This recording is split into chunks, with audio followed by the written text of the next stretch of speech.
Hey fam, it's your girl Jonna and welcome back to the Filling My Cup Be Right Back podcast. This podcast is all about inspiring women to fill their cup so that they can pour into the people and passions of their lives. And on today's episode, we're going to talk about keeping it real versus keeping it true and what's the difference. If we don't get clarity on that, we can kind of be going off the deep end. I don't know if you guys have ever watched Dave Chappelle when Dave Chappelle had his show, but he had this episode where he said like when keeping it real goes wrong, and these people were just trying to be so I keep it real, you know, trying to be so real, and it never went good, right? It never went good, and mostly it was just because they were just reacting to stuff that was going on, trying to like prove that they were so real, and just nah, they should have never did that. So that's kind of where the concept kind of comes from. This idea of being real is more of reaction versus being true is more of responding. When you giving yourself time to process what you're seeing, what you're experiencing, how you feel about it, and then kind of crafting a response versus just reacting. Like, this is how I feel about it and I'm just gonna react. And I think a lot of times people want to be applauded for being so real. And I gotta say, I was probably one of those people too that was just like, I keep it real, I keep it real, I keep it real. I have said the idea of this podcast being a real talk podcast, right? But you know, this is from the angle of just being realistic is what I mean by keeping it real. But when I speak about being real versus being true in this sense, I mean having a feeling about something and just going off of that and not giving yourself time to really find the truth in what you are feeling, because your feelings may be real. Like people say, perception is reality. Your perception is how you feel about what you're seeing or experiencing, but that may not be necessarily the truth about it. And so you give yourself time to hear it all and see, and then see what is actually true, what still stands after my feelings and my emotions, my initial reaction phase. And I remember listening to a podcast, and the person explained it as the difference between the sky and the clouds. The clouds being our feelings and the sky being the truth, right? The truth that is there. So the sky, the truth, the sky doesn't move. The sky is there. It's blue, it's there. The clouds are real. They're real, they're there, but they move and they pass. They come and they go. And the sky doesn't try to stop the clouds. The clouds come and go as they please, but the sky is still there. Once the clouds pass, the sky is there. And so that's how I had to start looking at my feelings. And going to therapy really helped me, first of all, recognize and acknowledge that is what I was doing. I was getting stuck in the cloud. And you know, the sky never tries to become the cloud. It just lets the cloud pass on by, you know. And so I was becoming the cloud. I was becoming the feeling. If I was angry, I was just angry. And I was just going to be that. If I was disappointed, if I was frustrated, I just was going to jump in that. Or I was going to be completely resistant to even having the feeling at all. I'm not going to feel anything. And either way is not good. So in that analogy of the cloud and the sky, the goal is to be able to see the cloud,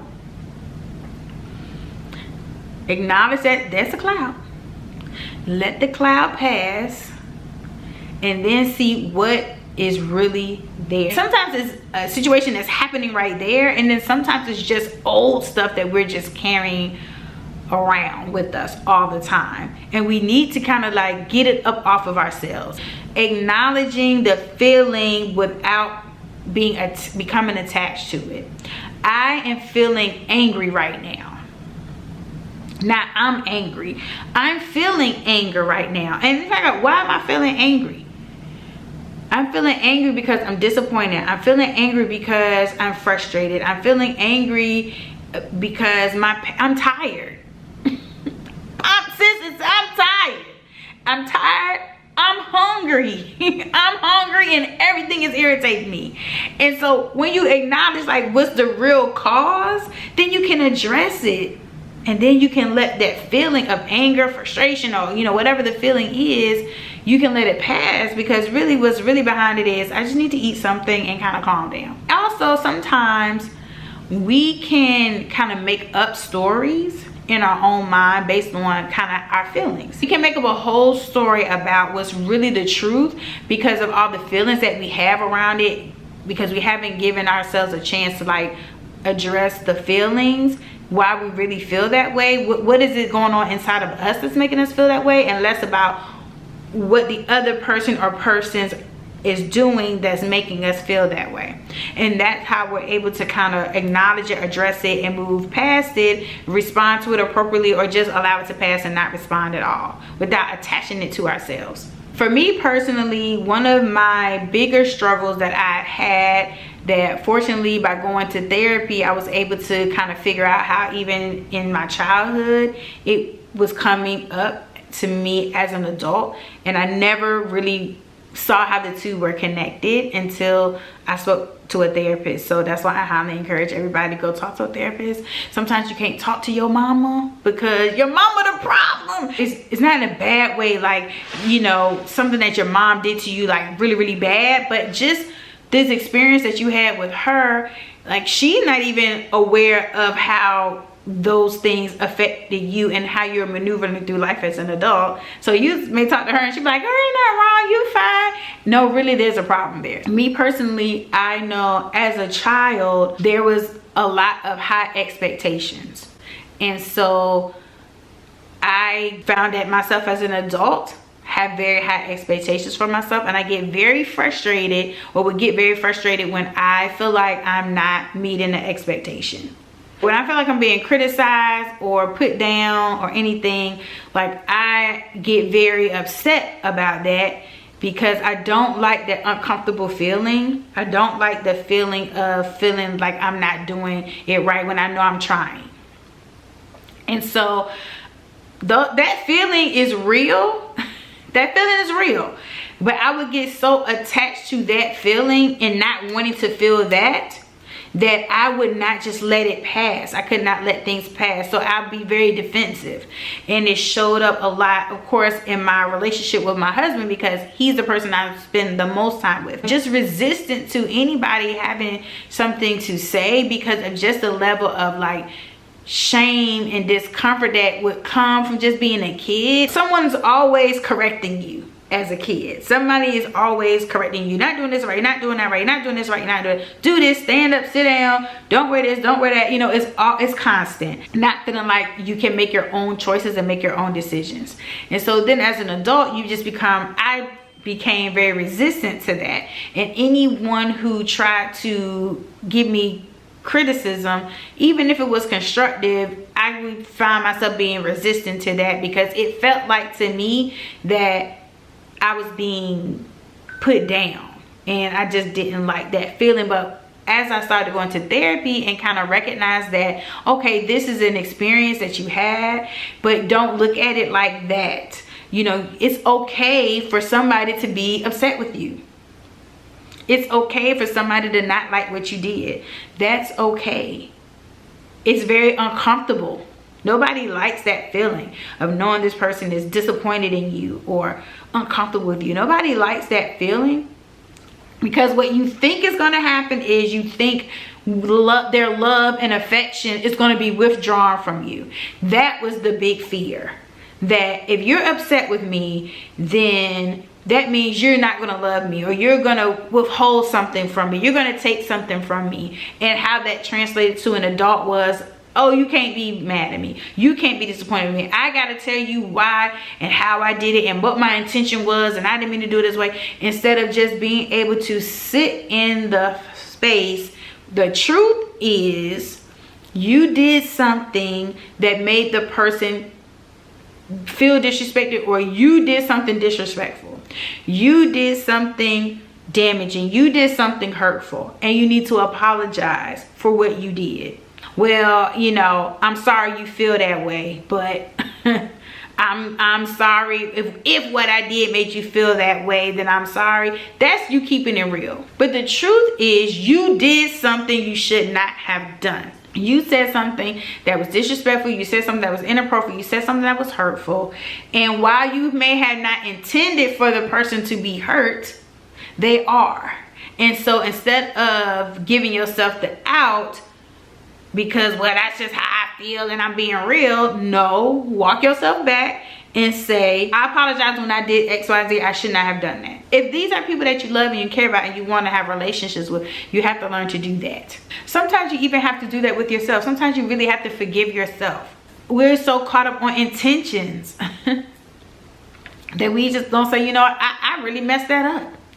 Once I got out of that, allowing this feeling of discomfort and this person is upset with me or they don't like what I did or they feel away. Once I got out of that and let that pass, and then I could say, okay, what's the truth? The truth is you really did say such and such or whatever, and you didn't have to say that. Okay, that's dealing with truth. We're talking about the things and the people that are important in your life.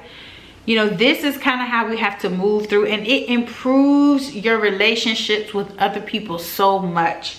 Part of the reason why we have a lot of conflict in relationships is because we try so hard to be real and not being true. We're not being honest with ourselves about the stuff that we're doing because we want to lead with our intention and judge everyone else by their actions. We have to judge ourselves by our actions. I did it. I said it. But don't try to like get yourself out of it by saying, oh, if you feel that way, if that's how you feel, or people, so everybody else is sensitive. That was me. I was that person. Everybody else is just sensitive. Y'all just can't take somebody keeping it real. You just can't take it. But the truth is, sometimes the things that I was keeping it real about, I didn't need to. I needed to let them clouds pass. Just to let the cloud pass. It's not even my business. It's not even directly tied to me. It doesn't matter. I give you an example that's like super petty, but I say this all the time about loading the dishwasher, right? I don't like the way my husband loads the dishwasher. But guess what? That is a feeling. It's a cloud. The sky is, that man loaded the dishwasher and I didn't have to. That's the truth. The feeling is, well, he didn't load it this way and the bowls are turned the wrong way and that's supposed to be on the top and he put it on the bottom. Yes, I could keep it real with him and try to tell him you got to do it like this and it should be done like that. But the truth is, the dishwasher is loaded and I didn't have to. Let the cloud pass. And I use that example because it's petty, right? It's petty. Me and my husband joke about this all the time because I used to be the person that would be like, why you load the dishwasher like that? Well, you shouldn't be mad about me asking you or saying something because don't you want to do it right? Don't you want to do it better? As if my way of doing it is better. That's my truth, but it ain't his truth. His truth is the way he load the dishwasher is best, and that's how he want to do it. At the end of the day, the truth is I want the dishwasher to be loaded and I don't want to have to do it. Who cares? So that's an example, a petty example of how that can work for you. So keep that in mind as you're going about your day and you start feeling feelings. Give it a minute. Let that cloud pass and see what's really the truth behind it. Where is the sky behind it? And then address that. It takes work, but it really can help our relationships when we approach them in that way. And not just our relationships with the spouse, our friendships, family relationships, work relationships, or just even how we just move about our day as we engage with other human beings on the planet. The more that we do this, it helps us to kind of be able to feel our feelings and let them pass, and find the truth. Keeping it real ain't all this crap that to be, y'all. Okay? Don't get yourself hurt out there or hurt other people so busy trying to keep it real. Okay? Thank you for tuning in to this week's episode. I hope that you were able to fill your cup, and we'll be back in the next episode. Bye.